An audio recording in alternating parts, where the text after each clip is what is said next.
Hi everyone, welcome to Tea Talks number 6. Today we're going to have another wine time. Wine time seemed to be quite popular last week, so I'm already done up and got my makeup on and just thought we'll do a bit of a cheers to everybody. I'm actually having, sometimes when I don't feel like a wine, I like soda water and lemon or lime, just depending on what I've got, like fresh lemon. And I have it in my fancy glass, so then it feels like special and I feel a bit fancy, and it's really nice without having any alcohol. Since I've had the MND, I really can't, not that I was ever a huge drinker, but it does affect me a little bit more than what it used to, and I was a pretty lightweight before, trust me. So I don't feel that great the next day, even if I've only had one. Like I can notice it sometimes. So I'm not drinking. Some days I just feel like my little soda water, so I do that, but I still feel part of it. So yeah. The wine glasses was a bit of a thing last week. Like, people who've got the stemless wine glasses know what I'm talking about. So if you don't have them, go and get yourself some. It's Black Friday sales. Like, you'll be able to get some somewhere for 40% off. But just buy nice ones, because it's just really nice to have a nice glass to drink your stuff out of. I'm kind of a bit the same with cups. Like, I've always been a bit funny about my cups and needing to have like a nice cup to drink out of. Yeah, because then you can appreciate it. Like, every time I have a drink out of it, I'm just like, oh, this is so nice. So spoil yourself and go and get some stemless wine glasses. I've had a really good week this week again. I had a picnic in the park with the Queens. So the Queens are a group of girls that I met like maybe 5 years ago, just after I'd left my husband, and we just met doing a 28-day challenge. And we always joke about the fact that if we had have met down the street, we probably wouldn't have even given each other the time of day, because we're all very, very different. But like, we've just kind of stuck together. We've trained together. We've gone to a few different gyms, and now at the moment a few of us are kind of split at different gyms just because of how it's worked out. But just those friends that you can catch up and sit and chat for hours. And we do have still common that we all still like to train. So that was lovely on Saturday. It was a beautiful day, not too hot, and we all just bought a plate and sat in the park like Queens do. And just had a really nice afternoon. And then we went for brekkie again the next morning, because Saturday afternoon isn't enough. So they trained at the gym, but I didn't. I just met them afterwards, and and we had like a couple of hour brekkie on the Sunday. I think on Monday I had brekkie with Bron, who is one of my besties, and we went to Bear Boy on Monday and had a good couple of hours there. That might have been Tuesday actually. Maybe Monday I was on my own. Tuesday I had... Yeah, that was Tuesday. And then Wednesday I had brekkie with Joe, who's one of the Queens. But we've been trying to catch up on a Wednesday. It's just kind of how it works out. So I had PT in the morning, and then straight after PT I met Joe for brekkie at Substance Espresso at Runaway Bay. Then this morning, Bron and I were just chatting online, and Bron started to tell me a few things, like updates on the other day. And then I'm like, I feel like we need a catch up. And we're like, yep, half an hour. See you at 8 o'clock. So off we went again. So I'm sitting here thinking I haven't done much this week, but actually I've probably been out every day with somebody. So yeah. I do a fair bit of, coffeeing and socializing. So, but again, that's what I really enjoy, and that's what I want to be doing. So that's what I'm doing. This morning I had Foot Guy. Podiatrist shall now forever after be known as Foot Guy, after a couple of people, when their messages to me, start calling him the Foot Guy. So he's the funny Irish guy. I just love my sessions with him. Wasn't the best news about my feet, because even though I've got the orthotics now in my shoes, my foot is kind of caved a bit more, and it became quite, I know what the word, I'll just say stuck. So he had to like hoik my foot, like he grabbed my foot and pulled it, and tried to like loosen it up a bit and did some work on it, and now it's fully strapped. I've been wearing, I noticed when I wear the shoes, the fancy sneakers that I had to buy, it's a lot better. But you know, it's not really the look I'm going for. New Balance sneakers, they're not even triple blacks.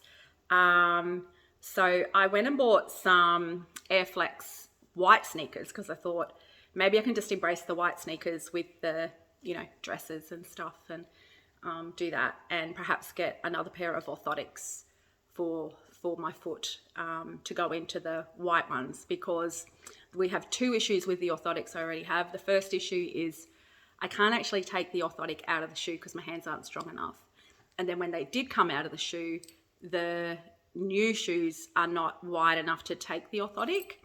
However, Foot Guy today explained to me any shoe that I get that's going to fit the orthotics that is good for my foot is going to be ugly.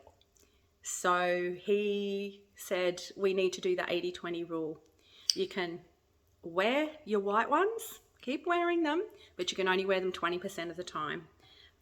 If you're going out for dinner, you wear your sneakers, and then you maybe take them off just before you go in. And so we had a bit of a laugh about that, because like I don't even wear sneakers with like just denim shorts.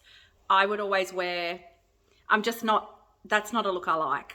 So, but apparently I do now. So if you see me out at Westfield, Helensvale wearing my sneakers, please don't judge me.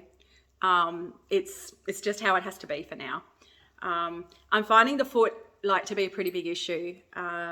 So when I'm at home, I'm not even wanting to kind of get up and walk to the kitchen. So as I explained to Foot Guy this morning, it's done wonders for my diet, because it hurts me to walk from the couch to the kitchen, to the fridge. So yeah, it's pretty sore. So hopefully, like, he did some strapping today, and I went down to the beach and had a bit of a walk along the beach. It would have been less than a kilometre, but it was very slow, but I did it, and it was lovely down there. There was heaps of pelicans, and yeah, so I did get to have a bit of a walk, and it wasn't completely pain-free, but it was better than what it has been, that's for sure. So yeah.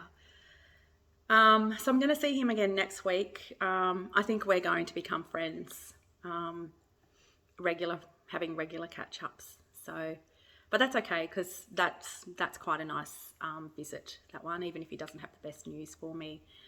And the other thing is, I think now this finger is starting to go as well. So like these two have kind of gone, and now this one on both sides. And how I know is like when I rub my eye, like that's how I noticed with this one, is like I rub my eye, but I feel like I just don't have any control over it, and it's like my eye is probably doing more moving than my finger.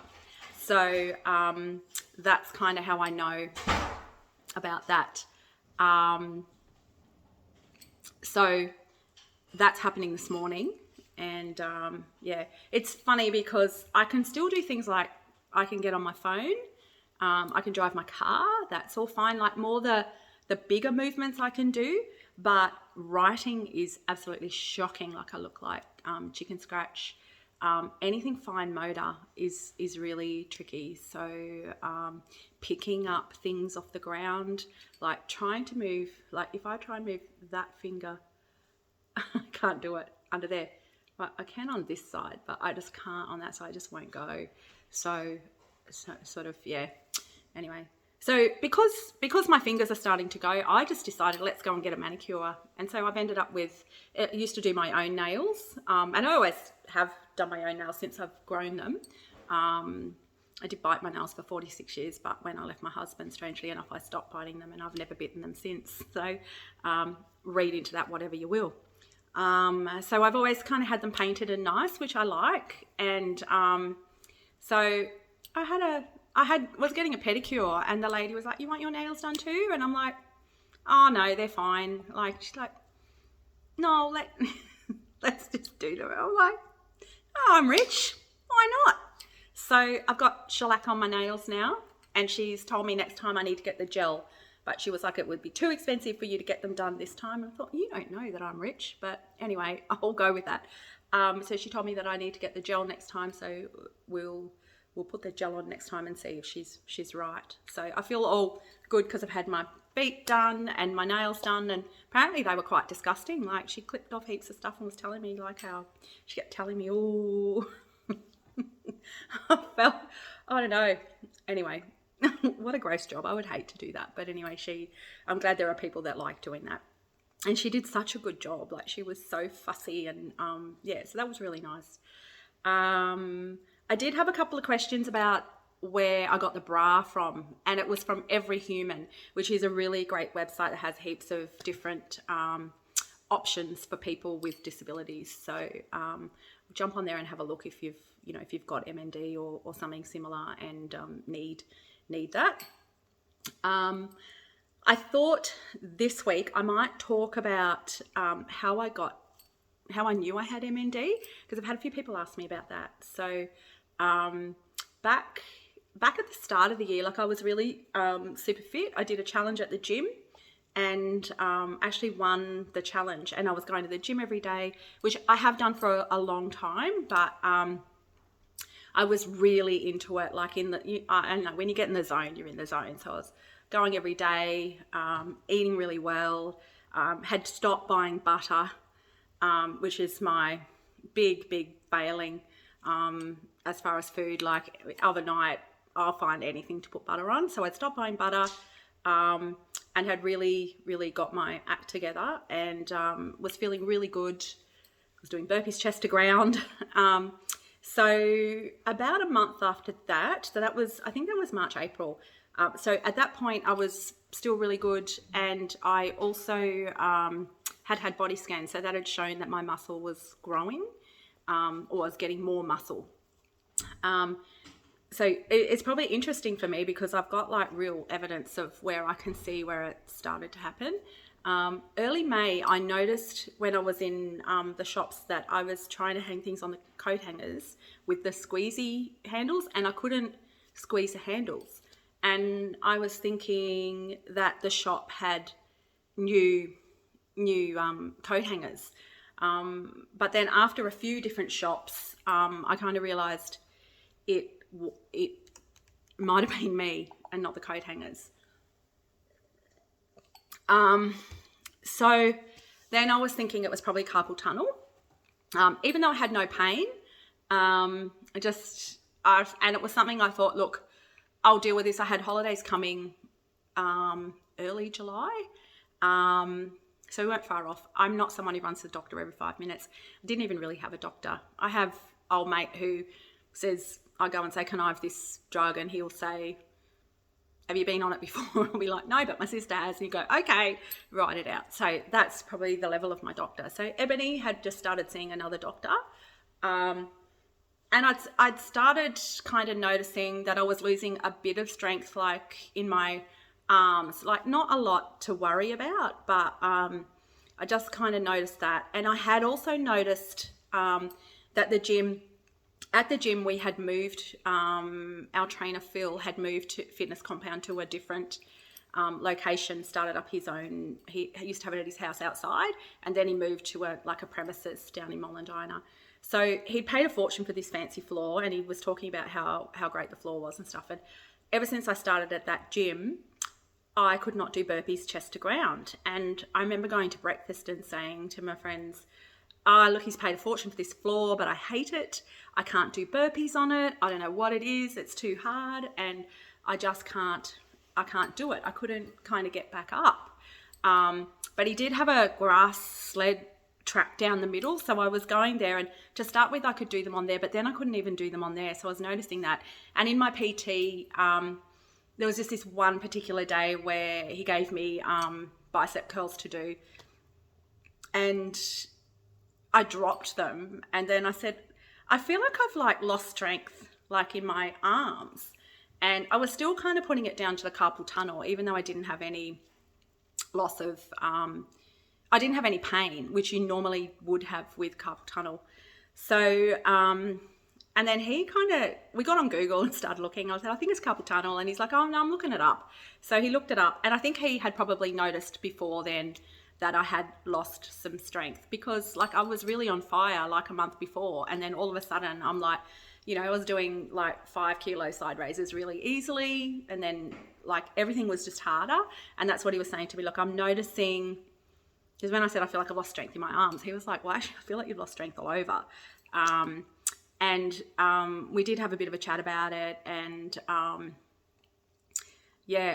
and he was saying to me, like, even if you can do the same weight as what you were doing before, it's harder, because he could tell by how I was like straining on my face. But a lot of things I'd actually had to drop, and that shouldn't have been happening.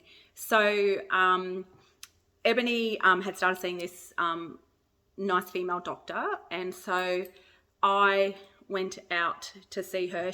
Ebony's kind of insisted that I see someone, like get a decent doctor.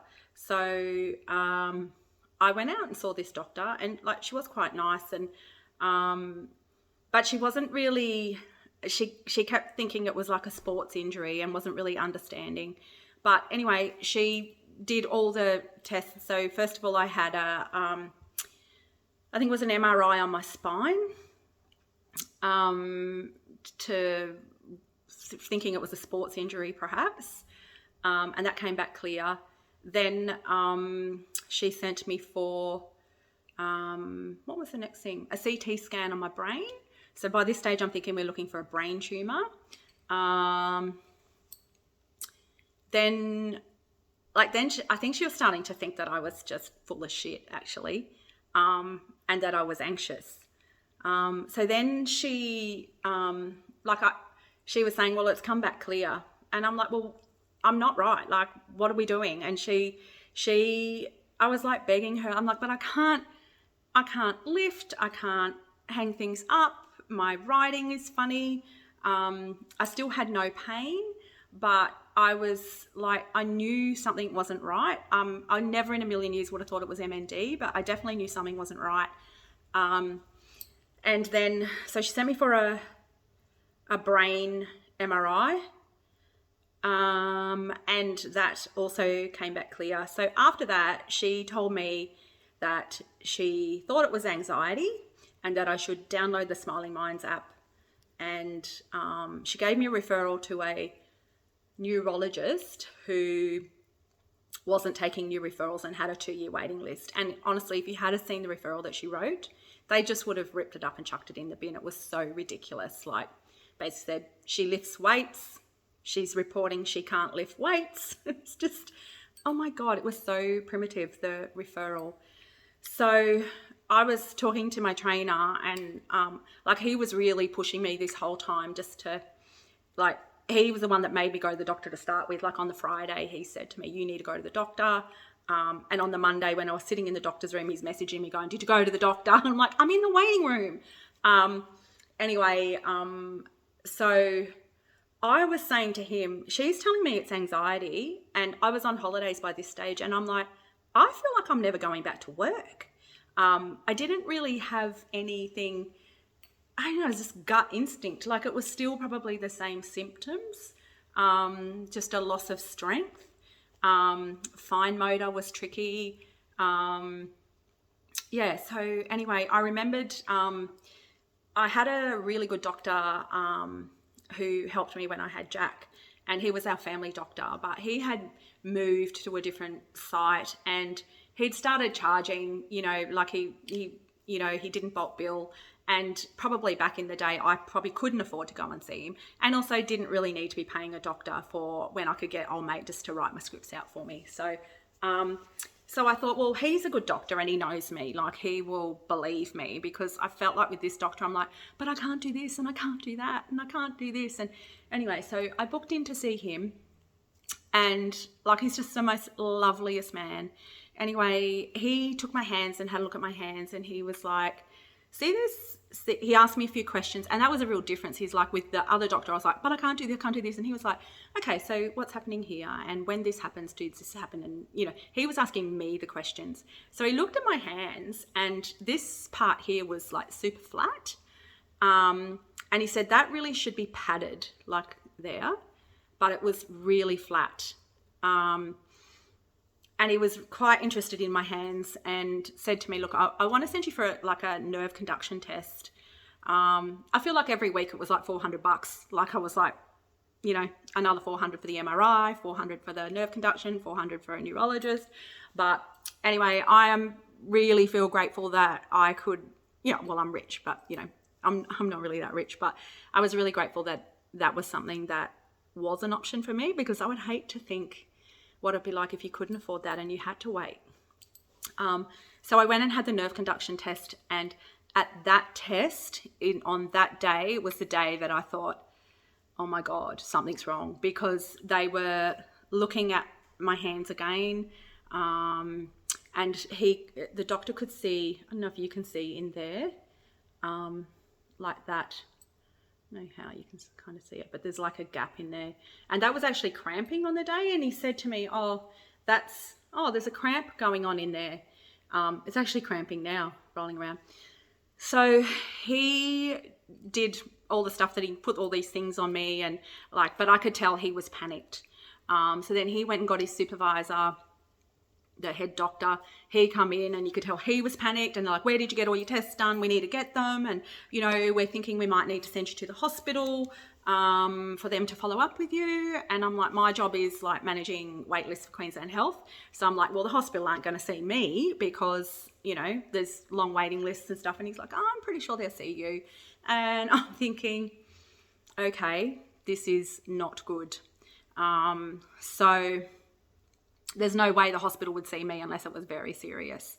So anyway, in the end, I left there, and I was going to go to work, and I rang Steph, my sister, and she got on Google while I was driving to work. And then she's like, I think you need to turn around and go home. So by this stage, we'd worked out it probably could only be MND. So I went back to my doctor that afternoon because I was really anxious. And then I did have anxiety. And he rang them up and tried to find out what was going on. But he had said to me that day, it could be MND. Like, that's probably what I'm thinking. But we need to wait. But he was obviously thinking that it probably was for him to say that. So the next day, the doctor rang me and he said, I need you to go and see a neurologist. So a week later, I got into a neurologist, and Bron came with me, thank God. We've nicknamed this guy Dr. Dick. His name is Richard, but Dr. Dick shall be known forever after. And we were driving there and just laughing about like how hopeless we are and how we never remember anything. And God, I hope between the two of us we'll be able to like take in what he says or whatever. So we get there and he walks in, and we both kind of sat down, and then he starts examining me and gets me to take my top off, and he's looking at my back. And by this stage, I'd had some like little twitches, which he could see in my back. I had, like, they weren't that noticeable. I could just notice like tiny twitches. And he did a really thorough examination of me, but the whole session he was like, right, yes. And it was just so serious that, you know, we knew something was going down. So then after probably spending about half an hour examining me, tapping me and looking at my legs and pushing my feet backwards and forwards and, you know, the whole shebang, he sat us down and he said, I'm very sorry to tell you that I think you have, actually, no, I know you have motor neurone disease. It's a fatal disease. And that's probably pretty much all I remember from that. But again, health professionals' bedside manner could be better. And so apparently, like, Bron remembers that I smiled and said, oh, okay, I thought it was. And so we went on. Bron asked a few questions while we kind of gathered ourselves. And went and sat in the car afterwards and just like, what the hell? Like, what the hell?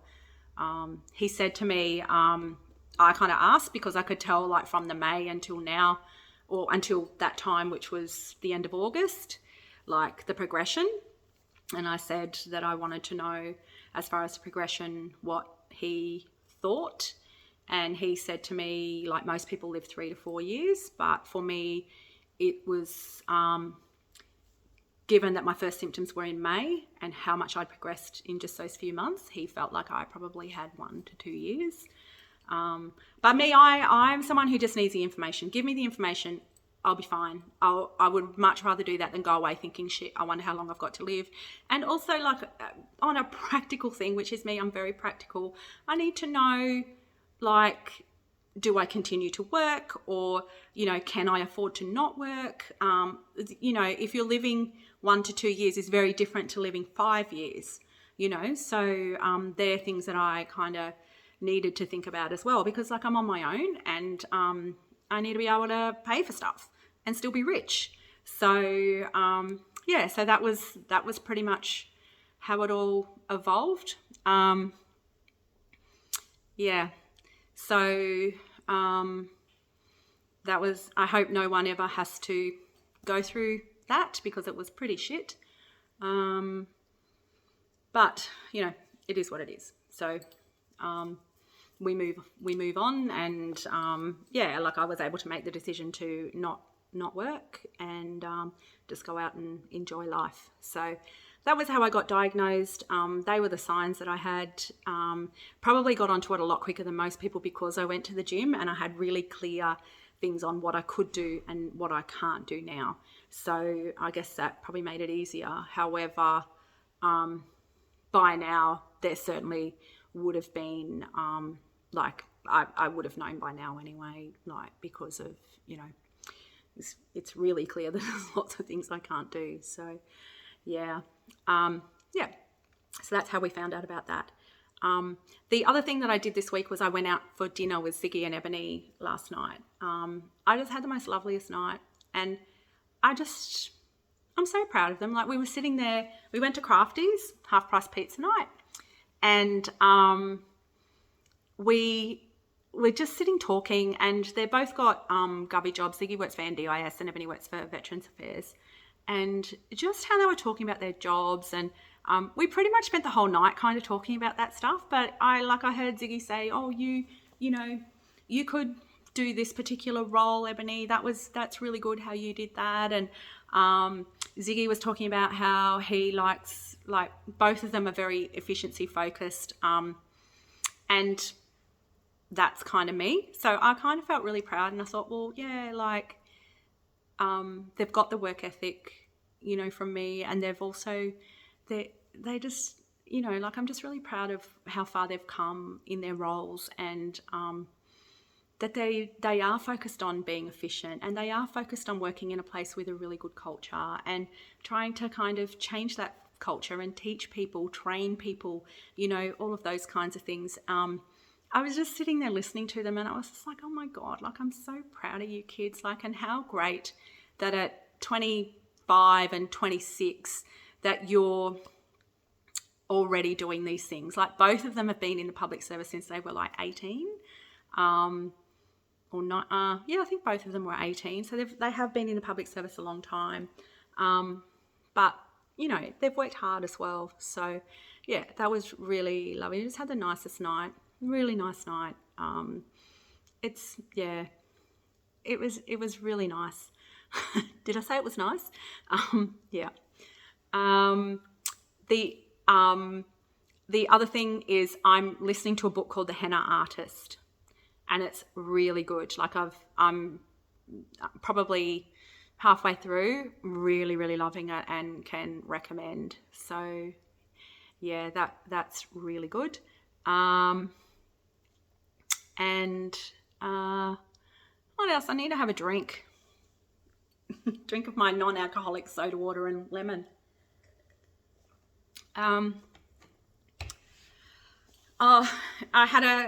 We got a new cleaning lady this week, and I felt like I was back at work, but she was gone after one day. honestly. It's meant to come on Monday, gave me 45 minutes notice. At Tuesday, at the time that she nominated, she messaged me 15 minutes late and said, I'm on my way. Then 20 minutes after that, she messaged and said, I'm just going to have a break.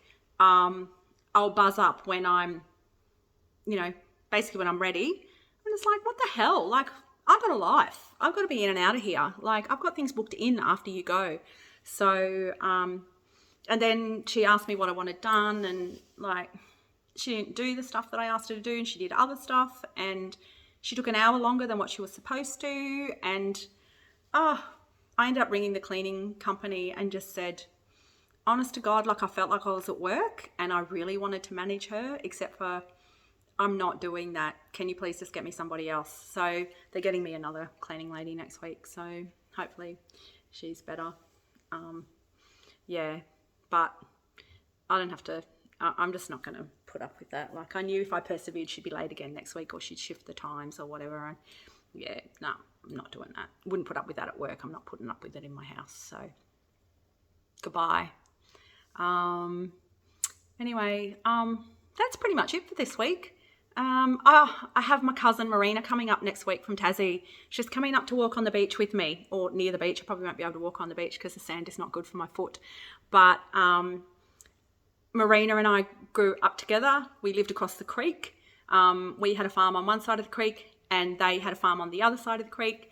And we can go like a year without talking and then just pick up where we left off. So I'm really looking forward to her coming up, and Bib, my sister from Bundaberg, is coming down to spend a few days with her and me as well. So I'm really looking forward to that. She's coming next Wednesday. So I don't know if I will have seen her by the time we do the talk next week, but that's something I'm really looking forward to.